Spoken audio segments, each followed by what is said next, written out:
I have never played a Souls game before, but with the release of Shadow of the Erdtree, it's time I begin my journey in Elden Ring. After 2 hours, 20 minutes, and 3 seconds in the lands between, this has been my experience. Crafting my character was an experience that I had nearly no prior knowledge as to its impact on my playthrough of Elden Ring, other than I assumed the different classes would be indicative to the playstyle I would partake in. With that being said, I chose Warrior because it sounded to me like it would be a good mix between a character that is swift and agile, so I'm not lifting tree trunks for legs, but also theoretically, has enough power to stand on their own against the onslaught of relentless bosses coming up ahead. I shall become the Elden Ring Warrior. As I previously stated, I have never played a Souls game. Now, I am aware that the games have a darker and grittier tone to them, but going through the opening story cinematic was honestly pretty unnerving. And then I hit something that was perhaps even more unnerving. As my character awakened and I gained control, I quickly came to realize that I, in fact, did not have control, even though I was holding my Razer Wolverine Xbox controller. I play games on PC, but given the type of game that this is, I decided that controller would probably be my best bet. Apparently, I was wrong, at least initially speaking, until I saw a comment on a YouTube video that changed everything for me. I just had to tell the game to show me controller inputs on screen. With my newfound ability to see the correct inputs on screen, I explored the starting room, testing my attacks, my abilities, and my movement. But perhaps the most important thing I discovered was these little lights on the floor at random areas that, when read, would display an interesting message as a faded holographic visage of a humanoid doing some action. There were so many of these in the first room, I got really confused, thinking they were important to how I traversed the beginning of the game. After I got my fix of these floor lights and realized that there was a door that could be opened, I stepped into the Chapel of Anticipation, or out of. I wasn't too sure. I was tempted to send myself off the walkway like Thanos did Gamora after seeing a holographic visage do just that, but then I realized there was a perfectly good pathway that safely led downward. At this point, I have realized that this game is just like The Legend of Zelda, and I absolutely need to destroy everything in sight, so this way I don't miss out on something super important that's hiding inside of a barrel on the side of a cliff next to absolutely no life whatsoever, right? Yeah. But you know what was more interesting to me now that I have stepped foot into the vast open space of the lands between? I needed to increase my graphics. So off to max graphics and a restart we go. Now that I have my bearings on things, it's time to begin traversing the land and getting familiar with the way you move around both with your character as well as the world itself and the terrain. The camera movement felt a little bit odd, so I needed to kind of mess with that a little, but I'm assuming that this is just how the game rolls and I'll get used to it. Oh, this looks interesting. A boss. Already? I was 100% not prepared. I couldn't even figure out my controller at this point. The grafted scion was creepy as hell, and in real life, if I see something with that many legs, I run the opposite direction. But you can't really win that way, I guess, so I had to try and fight, right? My battle with the grafted scion came to a swift and complete end. However, I wasn't expecting what happened next. Before we get to that, there are a few things I need to discuss regarding my awakening in Elden Ring. Firstly, the tone is set immediately, and it is set very well. They do a phenomenal job of designing a main menu and music to really get things started. And then, the cinematic just rattles your insides. I genuinely felt uncomfortable when going through that cinematic, but I knew this was just an adjustment that I needed to make, and eventually I would be in the right place for the tone of the game to strike me properly. The big issue that I ran into was my controls, and I guess after further research, this is a super common thing with Elden Ring, also with Dark Souls games on PC in general. With that said, if a half hour of troubleshooting helps me to spend hours in a truly 10 out of 10 game, then I suppose that's worth it. Now, what really did confuse the hell out of me was the lights on the ground showing me random messages. Seriously, this had me so wrapped up at first because I actually thought they were important to gameplay. Now, finally, approaching the first boss in the game felt both surprising, but also not. I got the impression from the opening cinematic that this game isn't incredibly linear, so my first reaction was that this game just throws bosses at you whenever and wherever, but then after getting deleted near instantly, I realized that this was a bit different than just that. I'm assuming what this first boss is for. If you are good at these games and you can beat the first boss, then you will be able to just skip the whole next section of the game that I had to go through. Seeing as there was a mist at the other side of the courtyard that I'm assuming you could traverse through if you got over there, and if that's the case, that is actually a really cool design by From Software, because it would mean that they cleverly allow players who are not skilled at the game to be taught, and those who already are can get started on their journeys more quickly. With that said, the next step in my journey to becoming the Elden Ring warrior started in a very confusing manner.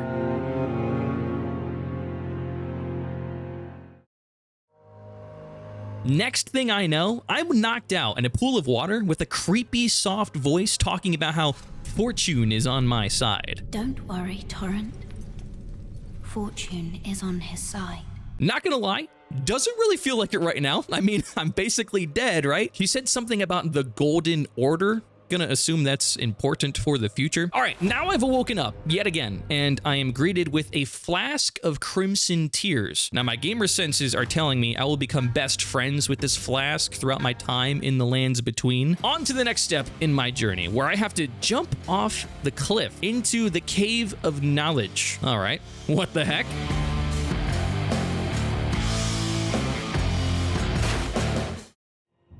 Time for the Stranded Graveyard, where I found my first site of grace. This game is so kind to me that every time I approach this site of grace, it tells me to go touch grass. I mean grace. All right, I don't know what time it is, but you best believe we're gonna get some rest and get back at this in the morning. As I traversed this underground cavern, I finally came across some enemies that I actually had a chance at defeating. I took the opportunity to try out my different attacks and movement to help me get a better understanding for how the game plays. Remember, I've never played a Souls game before. I will say, these shield boys were quite confusing at first, but I managed to figure them out. The game told me that if I snuck up real close behind someone, I could land a critical strike on them.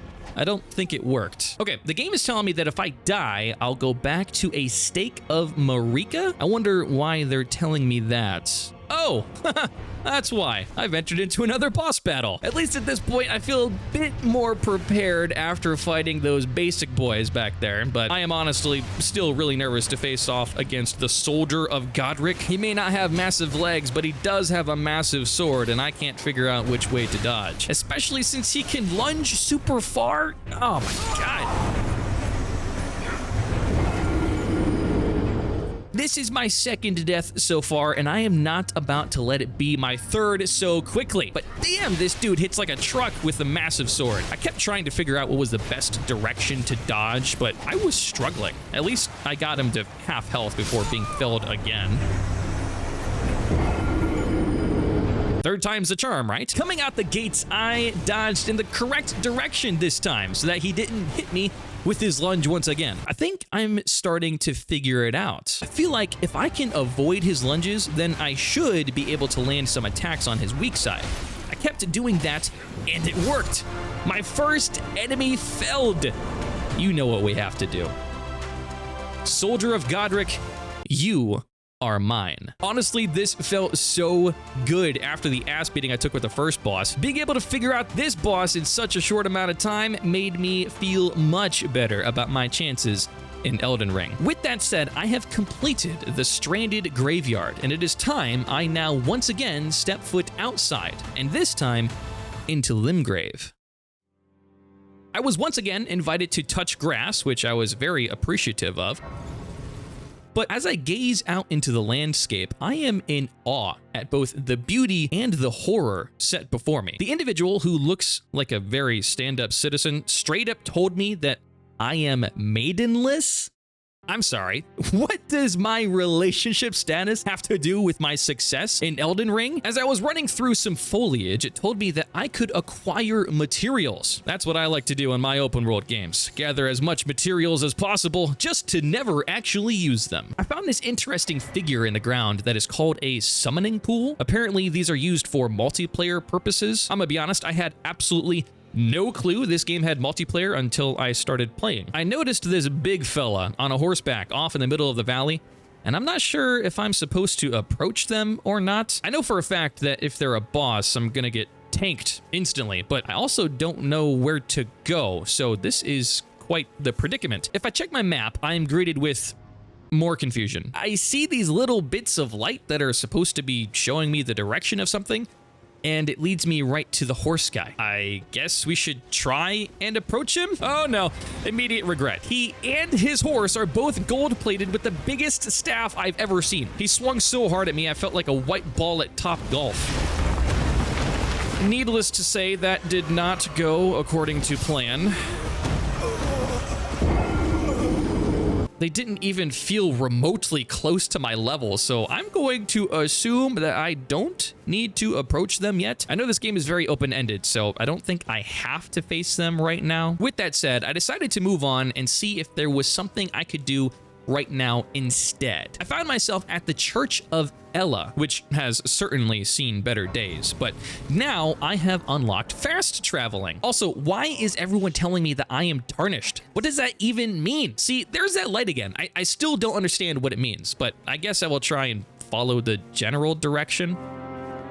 The guard was being a bit of a dick and charged after me, so I had to put them in their place. So far, I don't have a problem fighting enemies that are my size. In fact, let me take the opportunity to learn the combat a bit better on this guard boy. I still couldn't figure out the critical strike from behind. I know that this will be a very useful thing in the future, but right now I just can't do it right. As I was roaming about, taking down the guards, I noticed what looked like a cave. Naturally, I entered. Groveside Cave, I was greeted, and once again, offered to touch grass. As I went through this cave, I noticed a whole pack of wolves. Not gonna lie, one wolf is fine, but I don't know about all these doggos at once.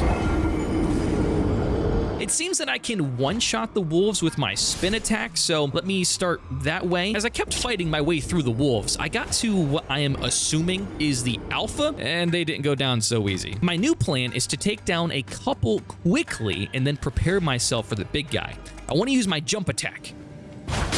I continued down the cave to another mist that I could traverse through. As I enter a new cavern, I am met with yet another boss battle, but this time with the Beastman of Farum Azula. Buddy looks like a mortified werewolf, so this should definitely be interesting. He also has a big-ass sword, and I still clearly don't understand dodging. To my dismay, I respawned back at the site of grass. Does that mean I have to kill all the wolves again? I don't think so. I think I just triggered this one doggo to come after me. With that done, it's time to take on the Beastman once again. My goal right now is to identify where I am best suited to dodge so that I can make him miss, and then I can follow it up with an attack of my own. I felt like I was starting to get the hang of it after getting him to half health. My spinning slash looks like it stuns him while also outputting a good bit of DPS. However, I didn't realize that those attacks run off of mana or something. I think I was out because I couldn't do the attack again, and then I died. Okay, now I have figured out how to dodge and that I can't spam my spinning attack. I immediately started out my battle getting some hits on him, but he got some back at me, so we're pretty even. But even though I got him down to about a quarter health, I couldn't get past his attack, and I was felled for the 10th time. Heading into this next engagement, I think I'm going to try putting my shield in my left hand so I can try to parry him. If I could do that, maybe I can get some good combos going. Nope. All right, that idea was crap, but I like running around with the dual blades anyway, so, you know, what was I even thinking? This time, the Beastman has another thing coming.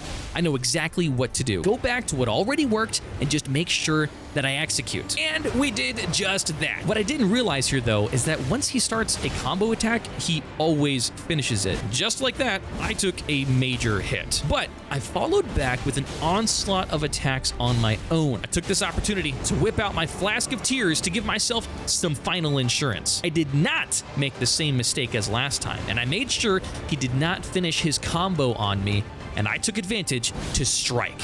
And with that, I felled my second boss in Elden Ring.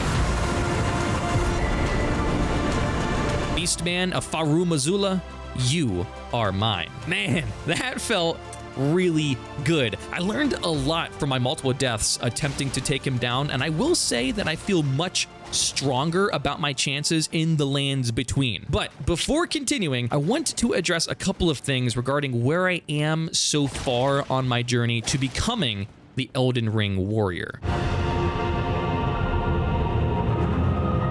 I've learned a few things that I think are going to be really important moving forward. The first is that dodging in battles is incredibly important, but simply dodging alone doesn't actually help you. In fact, it can hurt you greatly. You need to combine dodging with the proper timing to ensure that you evade the attacks from the enemies. This is still something I am having continuous troubles with, but I feel like I'm understanding it a bit more now. Each of the bosses have a set rotation of attacks, and I think each time they are the same. So if I am able to figure out the pattern, then I can address the way I approach my dodging and attacking much more efficiently. I think between the Soldier of Godric and the Beastman of Farum Azula, I got much better at this. Also, yes, I do now realize that the Stranded Graveyard was the tutorial for Elden Ring, and unfortunately, the boss did kick my ass, but I honestly really like how they seamlessly implemented it into the game. Fantastic job by From Software. My goal right now, after a little over an hour of gameplay in the lands between, is to figure out what I need to do back on the surface, because I am sure that the big horse guy isn't the only major threat out there.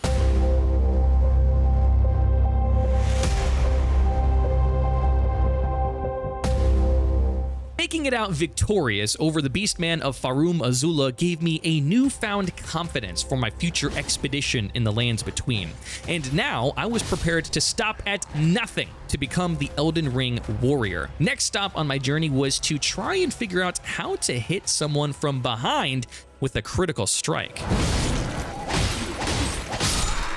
Alas, I still could not make this happen. Don't worry, it happens to lots of us out there. I got my first worthwhile loot drop, a new Lord Sworn straight sword. I found this teardrop scarab, which is supposed to refill my crimson and cerulean flasks. I guess this will be useful if I'm not near a site of grass. All right, enough messing around. It's time to take my next step in traversing the lands between. The big lot of ruins with a shield boy in front. That's my next victim. I got things started well and landed some easy strikes to take them down. However, I don't believe it ends here. As I entered the Gatefront Ruins, I quickly realized that I was not alone, and not by a long shot. Now, I have a plan. Take them out one by one, and if I'm stealthy enough, it shouldn't be too hard. If only I could figure out the critical strike from behind, then I wouldn't have had the Galactic Armada after me. I respawned at the Stake of Marika after having my bell absolutely rung. Time for round 2. After taking a couple early cheap shots, I completed the kill and set off on my new plan. I will stick to the edges of the area and identify the ones that I can sneak up behind. Damn it, I still can't hit the critical strike. Once again, my failure has resulted in a whole group of shield boys running after me. This one gave me a hard time, but I'm not gonna let that deter me from finishing this.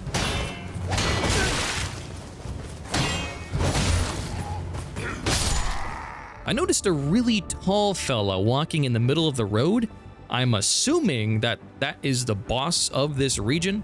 Gonna save him for last. After clearing the enemies on the right side of the ruins, it's time to move on to the left. I once again attempted to cast stealth, but my ineptitude said no. As such, I got embarrassed by these two shield boys, giving me my 13th death so far. I'm beginning to get a bit discouraged about my chances here at the Gatefront Ruins, but we won't be quitting anytime soon. But for the sake of your time, we'll skip ahead a bit. This kind of got a little ugly. I will show you this real quick though, because we finally figured out how to hit them from behind with a critical strike. Unfortunately, this didn't help my chances quite yet. After dying 3 more times, I decided that maybe Gatefront Ruins was too hard for me right now, and instead, I would head toward this big gate that certainly had to lead somewhere. Before I got there though, I once again was invited to touch grass, so I did. Now I was ready to enter Stormgate. First impressions, I don't like how the archers are set up so far away from me. This can't be good, right? No. A massive boy without a health bar showed me the door to my death. No matter, now I know what to expect. I can handle this. I just need to focus on not getting stomped on so I can get my strikes in. I did a good job at first, and then... oh my, that did not last long at all. It's here where I began to question whether I was truly cut out for this game. And of course, the answer is yes, so I approached once more. This time, taking a couple needless arrows to deplete me before even approaching the massive boy. That proved to be a bit of a problem. Okay, new plan. Take out the archers one by one so that I can focus on the massive boy alone. So far, that's not going so well, but we'll figure it out, I'm sure. I was able to finally take one of them out, and I felt like I was actually starting to grasp this battle. After taking a few of them out, I was in a new fight. I just needed to get the last archer, and then it would be me and the massive boy. But then I started making some huge mistakes, and even though I got the last archer, I got stomped one too many times for my 20th death in the lands between. Maybe it was time to reconsider my course of action. I decided it was time to give the Gatefront Ruins another chance, but now, this time, I would make sure I did it correctly. I took out the first enemy without a problem, and I made quick work of the second as well. I'm starting to feel much more confident in myself as I finished him off with a critical strike from behind. My continued learning has paid off as I kept going through each of them one by one. I even got a new helmet. Things were starting to look up for me, and then they got even better. I found my first chest, which, quite frankly, I wasn't sure if that was even a thing in this game. I got my first Ashes of War, which I didn't really understand, to be fair, but I am sure it will help me out somehow. The menu system is incredibly confusing. All I see is a bunch of stuff that I can't digest. I'll do something with that Ashes of War later. With a new wave of confidence within me, I set out to create a new plan of attack that would have me fell the leader in the road. I would continue traversing the outskirts, taking out each enemy one by one with stealth. This guy dropped a pair of greaves. Now I have a helmet, gauntlets, and greaves. Now I just had to figure out the best way to take out the enemies in the middle. A normal guard is in the middle of the road, just ahead of the leader.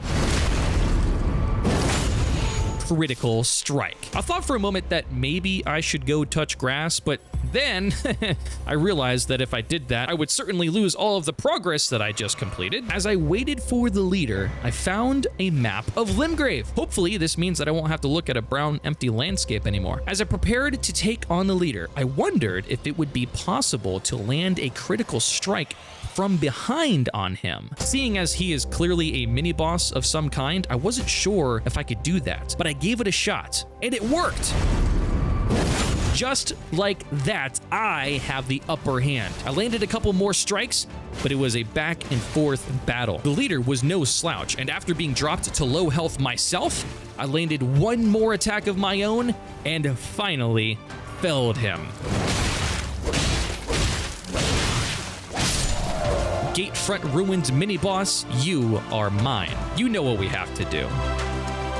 At this point, I was feeling mighty glorious and knew that I needed to rest before I died, making, everything pointless. So I went to touch grass, and then this creepy lady in a hood approached me.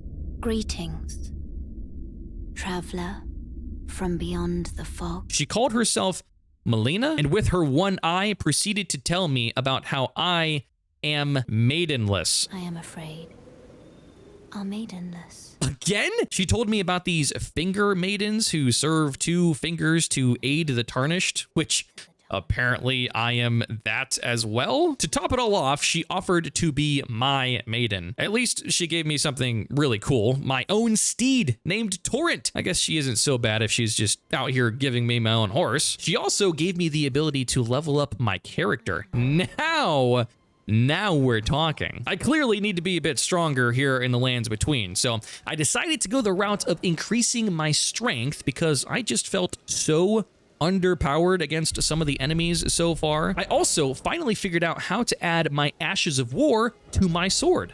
I am feeling much better about my strength in battle moving forward.